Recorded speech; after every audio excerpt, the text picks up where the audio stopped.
What's up everybody? My name is Forrest Cole and I'm going to be talking to you today about how to change a tubeless bike tire.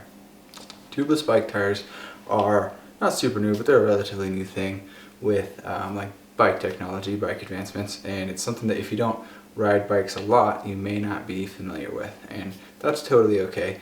But more and more bikes are being outfitted with tubeless ready rims, which means that if you were to get a bike like that and it comes time to change a tire, you might be pretty surprised because it is a much different process than tubed tires are. A tubeless bike system operates pretty similar to how your car tire works. So in your car tire, there's no tube inside, right? It's just the bead of your tire held to the rim of the wheel, and that contains the air. So tubeless bike tires work very much the same way.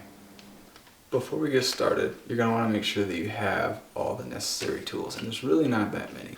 You're going to need a couple tire levers, two or more.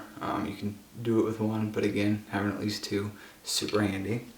You're going to need a valve core remover tool. Again, this is one of those things you can get the sealant in not through the valve core, but this makes the process a lot easier. You don't spill sealant everywhere. Highly recommend. You're going to need a bottle of sealant, and you're going to need one that has this nozzle on it that actually connects over your valve core area so that you can squeeze sealant in through the valve core. Again, makes the process a lot cleaner, a lot smoother, and you can do it after the tire is already seated. And lastly, you are going to need a floor pump.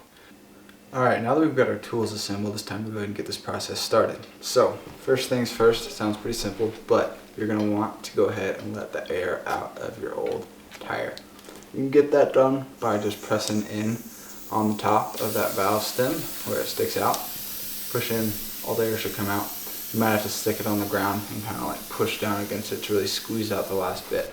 But that is the first step in getting this going. The next thing that you're going to want to do is you're going to want to actually push the bead of the tire, like the edge of the tire, into the center of the rim. So you're just going to want to work your way around the whole tire, pushing that bead in towards the center of the rim.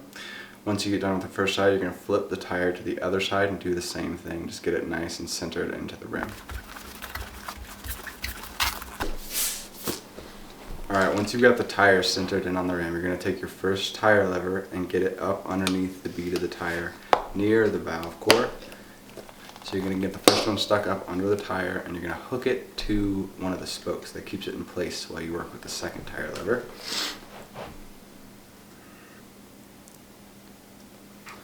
You're going to want to get that second tire lever in underneath the tire near where the first one was. Once I get that second one in, I usually use body weight to kind of push it down and release the tire. So you're going to want to make sure that you're putting the second tire lever like below the first one. It usually takes me a couple tries to get it hooked underneath there very well, and as I push against it, it usually slips out a few times. So don't worry, it's bound to happen, but you're going to want to get it nice and hooked under there and just kind of put body weight into it, slowly moving the rest of that tire off. The hardest bit's going to be right at the start. The further that you get along the tire, the easier it's going to get because more pressure is released.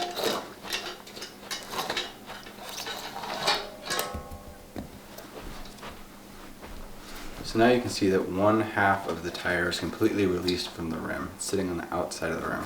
We're going to go ahead and flip to the other side and do the exact same thing.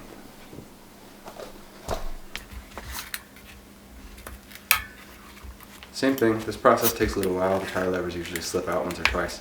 I find that it's a lot easier if I brace the wheel itself kind of between my knees. It gives it like a good solid support while I'm pushing down through the tire.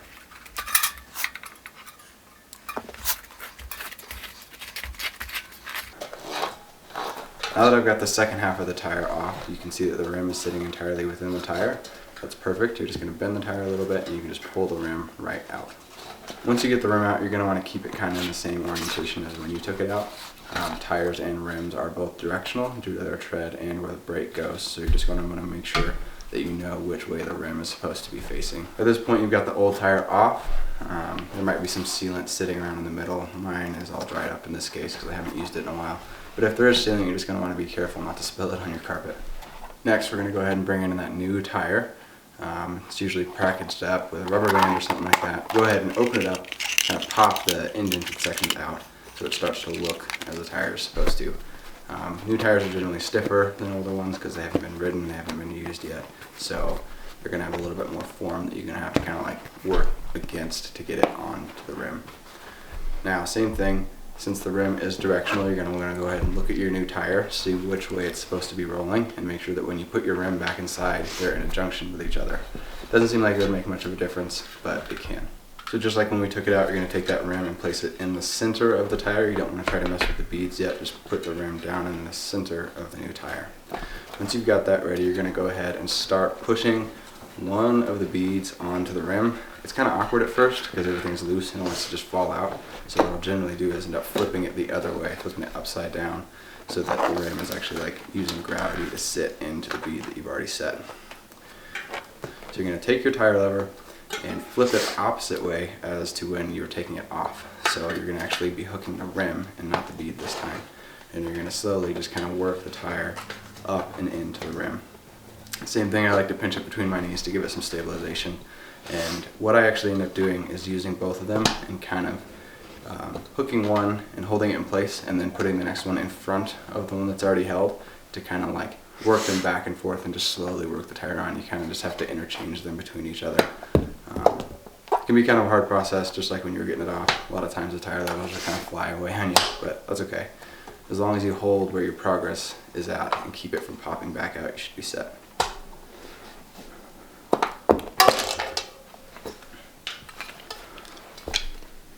So now you've got the first side of the tire on. You're going to do the exact same thing to the other side. I find that the other side is usually a little bit harder. There's just more tension going on now that you've got it halfway seated.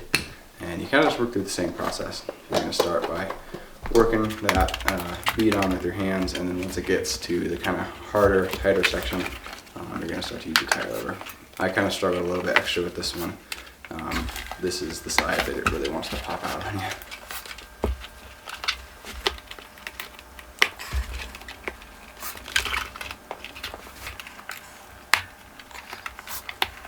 Once you've got a majority of that bead worked on, you're actually going to want to do the same thing that you did when you were taking the tire off. You're going to take one of your tire levers and push the piece that's already in the rim towards the center. Again, that works well because the center of the rim has less circumference than the outside of the rim. So by pushing the bead in towards the center, you're actually releasing the amount of tension that's held.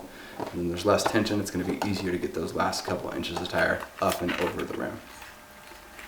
Now that I've got that pushed into the center of the rim, you can see I'm just, again, kind of back and forth with the two tire levers, working the last little bit on. That last section of tire is always going to be the tightest, so you want to take like kind of little bites of the tire at a time. If you try and do really big chunks, you can actually break tire levers, you can bend rims, so it's best to just kind of take little pieces at a time. That completes the hardest part of changing a tubeless mountain bike tire. Everything else from here is pretty easy going. Next, you're going to bring out that valve core remover tool. You can see it's got a notch right in the middle where you can actually slip it over the valve core, which is exactly what you're going to do. Once you've got it kind of notched in there, you're going to spin it lefty-loosey, and the core of the valve is actually going to come out. This is how companies have decided to make filling a tire with sealant easier. You can just do it to where you put sealant in before you actually bead the whole tire, but it doesn't work super well. Grab your bottle of sealant. Again, you're going to want one that has that plastic nozzle on it. That's how you're actually going to slip it on to the valve itself. You're going to want to go ahead and get the valve pointed down. That way you're not spilling sealant all over the floor.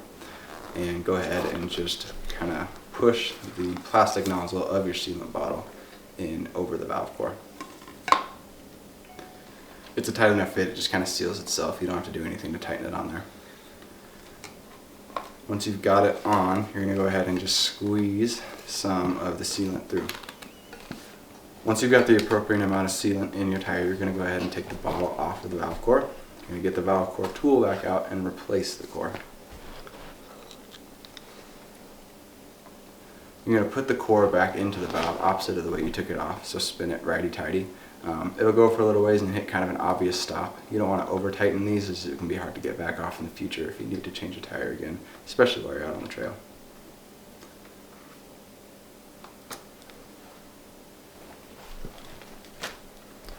Once you got the valve core back in, you're going to go ahead and hook up the floor pump to the tire and air it up.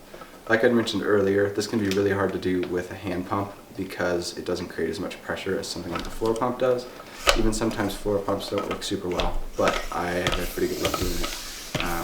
You're going to go ahead and just air up, and you're going to do it pretty fast. So you want to pump like fast and kind of aggressively. You're going to want to create as much air pressure in a short of a period of time as you can to get that bead to seal. Generally when you start doing this, you'll start to hear some air kind of leak out, and if you're doing it fast enough, it'll slowly kind of come to a stop, and that's when you know you're kind of in the clear as far as getting it to seal without an air compressor. I'll stop every now and then and kind of reach down and feel the tire, make sure it's holding air, make sure it's solid, and keep going high above the pressure that I would normally ride at. The last step in changing one of these is you're going to want to make sure that you get sealant kind of all around the edges of the tire so that all the tiny little leaks get sealed up. What I'll do for that is actually lay the tire kind of on its side, and I'll swish it back and forth and rotate it so that the sealant is getting along the entire rim section where it meets the tire on one side. Once I feel that I've adequately covered the first side, I'll flip the tire over and do the same thing. Once you feel confident that you've gotten sealant everywhere that it needs to be, I give the tire one last pressure check and you're good to go. That concludes my how-to video on how to change a tubeless mountain bike tire. There are other factors like tubeless tire inserts, cush core, or different bead weights of tires that can change how this process goes, making it easier or harder. But for your average tubeless mountain bike tire, what I've just shown should be enough to get you through how to change the first tire. Thanks for watching.